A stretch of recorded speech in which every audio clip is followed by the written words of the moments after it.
What would you do if the one person you trusted with your entire world was the one to burn it all down? I never thought I'd be the man sitting in a darkened car at 3 a.m., the glow of a grainy security feed painting my face, watching my wife Sarah step out of a black Mercedes that wasn't mine. The night everything broke wasn't a dramatic storm. It was a quiet Tuesday. Her hand lingered on his arm, a gesture so intimate it felt like a physical blow. He leaned in, and even through the pixelated screen, I could see the smug smile on his face. She laughed, a sound I once thought was reserved only for me. The mystery wasn't if she was cheating, but how deep the betrayal went. And as I watched her walk back to our front door, fumbling for her keys, I knew my life as I knew it was over. The only question left was what I was going to do about it. If you genuinely enjoy our stories, please subscribe to the channel. Tell us where you're from, what time it is right now. It's always fascinating to know how far our story flows. The silence in our Chicago brownstone became a living thing. It started subtly. Late nights, she blamed on work. The scent of a cologne I didn't own, clinging to her clothes, the way she'd angle her phone away from me. Sarah, my wife of 10 years, became a stranger in our bed. She was colder, more distant, her words sharpened to a fine point. "You're being paranoid, Alex," she'd say, her voice dripping with a manufactured annoyance that made my own sanity feel like it was fraying. The villains, her and this ghost I hadn't yet named, felt untouchable, wrapped in a bubble of their own arrogance. I was the fool, the one left outside their inside joke. The breaking point came on a rainy Thursday. I found a receipt for a hotel I knew we'd never been to, the Peninsula, downtown. A charge for 2, champagne, dinner. My hands shook as I held the flimsy piece of paper. It was concrete. It was real. That night, I confronted her. She didn't just deny it. She manipulated it. She twisted my concern into obsession, my pain into weakness.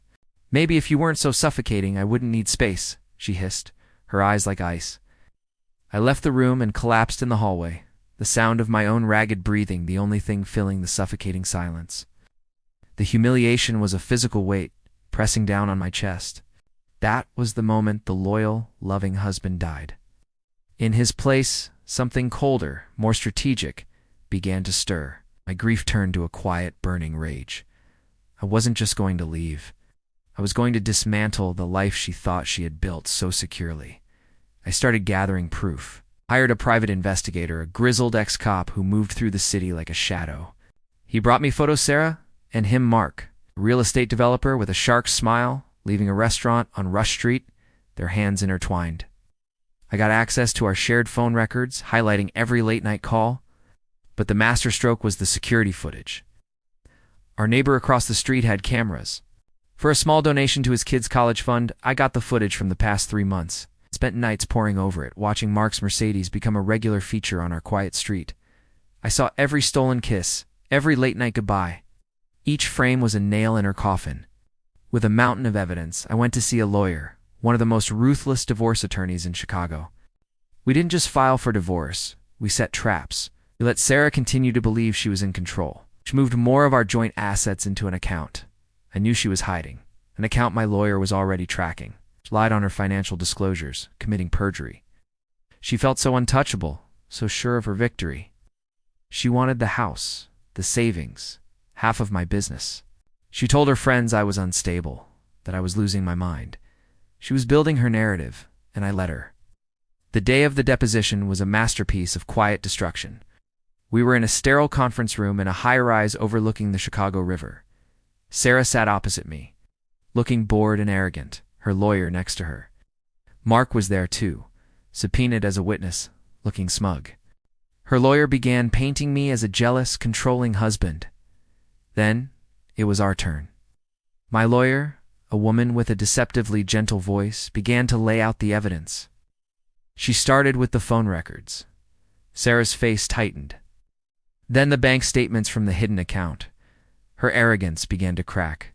Then came the photos. A large monitor on the wall lit up with a picture of her and Mark kissing outside that hotel. Sarah went pale. Mark shifted uncomfortably in his seat.